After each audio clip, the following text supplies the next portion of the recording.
Anna Glavinsky on TRE in the afternoon. I have a next guest joining me right now, David Shrier. He's going to be talking about the metaverse. And my first question to you, David, this afternoon, good afternoon, thanks for joining us, is what is the metaverse and what isn't?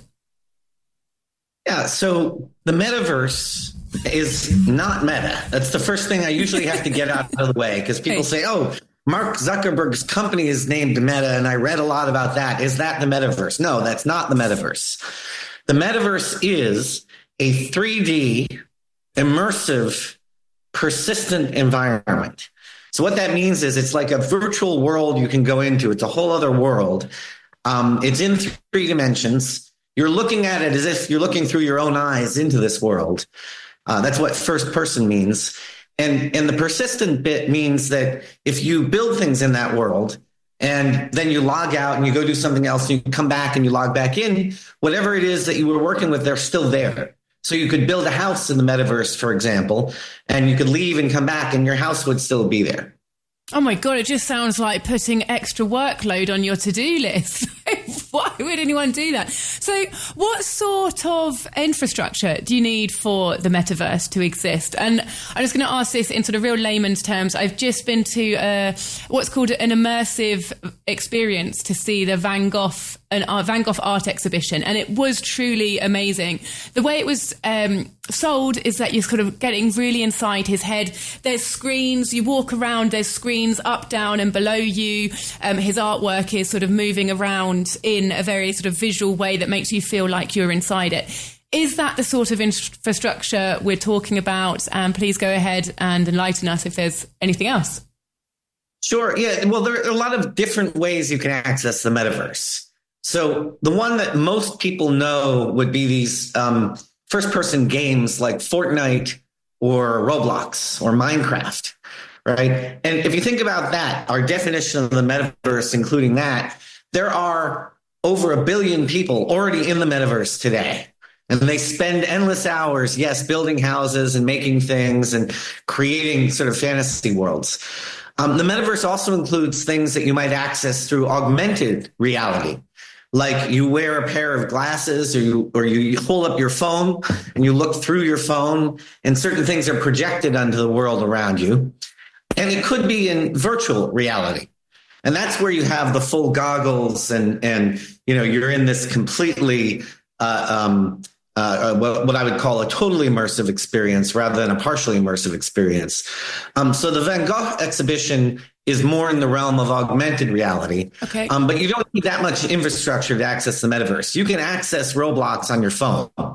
So as long as you have a device with a screen, you can get into the metaverse. And is the metaverse singular or is it plural? Because, you know, there's different games, the metaverses or metaversi.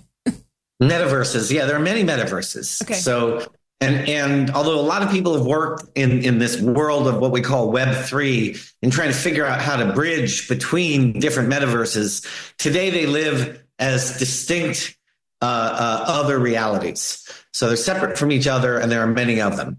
And your book is talking about the evolution of it and the growth and predictions for the future. Do you think we're at a time where you see there's no slowing down of this growth? And are we looking at the future? Are we looking at a bigger, more expanded future?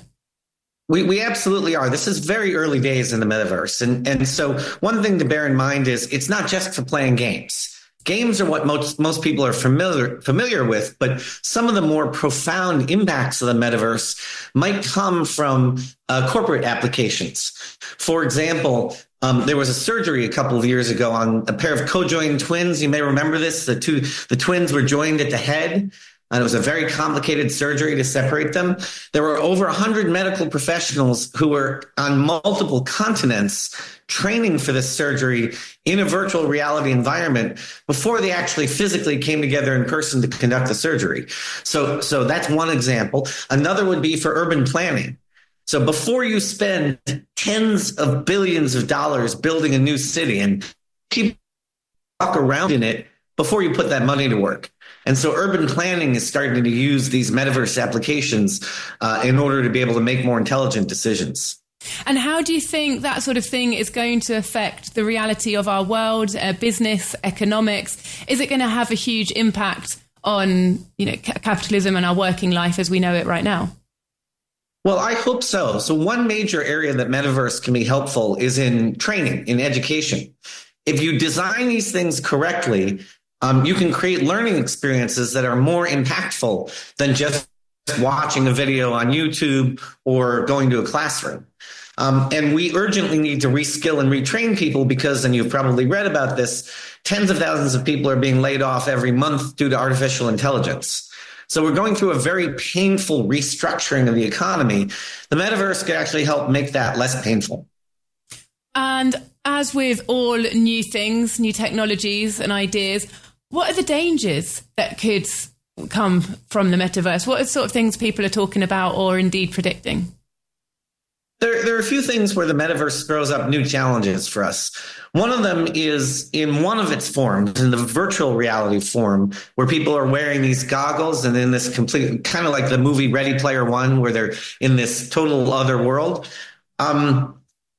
There's something called cyber sickness, where people get motion sick. And women are 400% more prone to getting cyber sickness than men. Wow. So that's a real problem if you have a technology that's only useful for half the population. So we need to address some of these technical challenges so that everyone can enjoy what the metaverse can do. Privacy is another concern. So the metaverse opens up our biometric data to new potential forms of cyber attack. So we need to have better security in place around people accessing the metaverse so that we don't have people's computers getting hacked. So there, as with any new technology, there are new challenges that arise around security, around privacy, around how people interact with the technology. But we managed to learn to overcome a lot of challenges like this when the internet first came along, when the World Wide Web first came along, when we first started playing with massively connected multiplayer games. So I do believe that we're going to be overcome these challenges as well. And what about in terms of inclusion and accessibility as well? Well, if the metaverse is going to play such a big role in our economies and our working environments, is it just going to create a bigger divide between the haves and the have-nots? Well, there is that risk. That's something else that we need to take a look at. So today, you can still access a lot of kinds of metaverse as long as you have a smartphone. And Android smartphones have been getting cheaper and cheaper. And so, there are plenty of people who don't have smartphones, but that's a digital inclusion problem. That's not limited to the metaverse. However, as the technology gets more sophisticated, we are going to have other kinds of metaverses that require more sophisticated equipment. And there we do run the risk of creating a bigger digital divide. So it's something that we definitely need to keep front and center in our minds as we're looking at how we develop the metaverse. And I notice you're using the word we a lot when you're talking about the growth of the metaverse in the future. Who exactly are you, David? What's your role in this? Why have you come to write this book? Well, I'm a futurist. So I look at how technology has impact on people and society and where it's taking us. And so this is one of these new disruptive technologies that has come along that is creating whole new sort of ways of people of interacting with each other and new ways to potentially build societies. So in my role as a professor of practice at Imperial College Business School in South Kensington, I work with students to help them build companies that try and tackle these new futures. And as an author, I try and open up these ideas to a wider audience. And well, that leads me very nicely into my final question, which is, who is the book for? How is it written? Is it easily accessible? Is it terrifying? Is it exciting?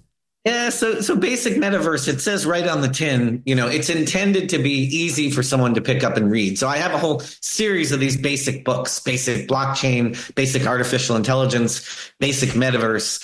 And as we move into our US editions, welcome to artificial intelligence, welcome to the metaverse. So, we're trying to make these very accessible.